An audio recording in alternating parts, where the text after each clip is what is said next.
President Trump say it's all working out very nicely, but in fact, as we've seen, there are protests across the country, and now federal judges have stepped in to at least temporarily block deportation of people who would come in who are banned from coming in under his order. Shouldn't that have been worked out before this order went into effect? The judge in Brooklyn, the Obama appointee judge in Brooklyn's stay of order really doesn't affect the executive order at all, because the executive order is meant to be prospective. It's preventing, not detaining.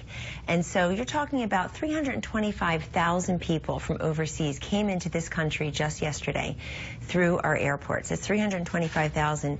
You're talking about 300 and some who have been detained or are prevented from gaining access to an aircraft in their home countries and must stay for now. That's 1%.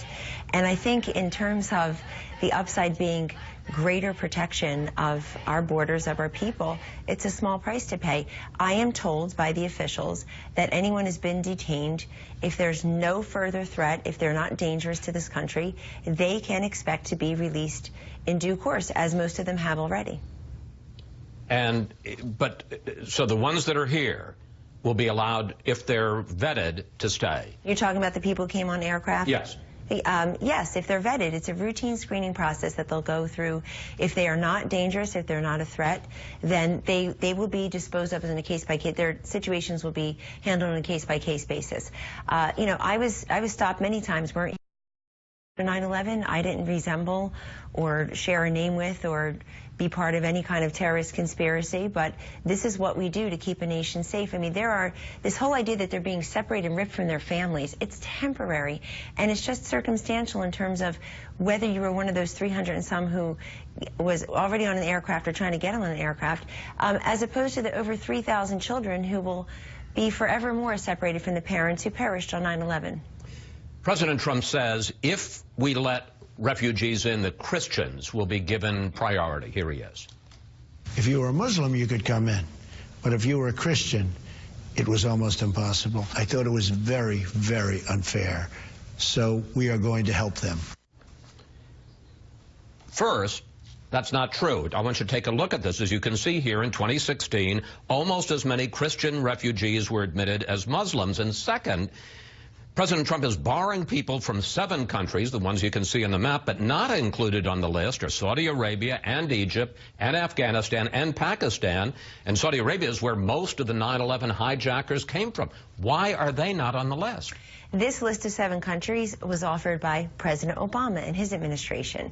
In 2015, well, that's never stopped you before. Well, but hold on. In 2015, Chris, Congress passed the Terrorist Prevention Act. And what it essentially did is it identified the 7 countries, an expanded list from 4, and identifying them as a threat. These are countries that have a history of training, harboring, exporting terrorists. And one thing that's very important to recognize, that whether you're the Orlando shooter, yes, he was born here, but went abroad, you know, was radicalized on the internet.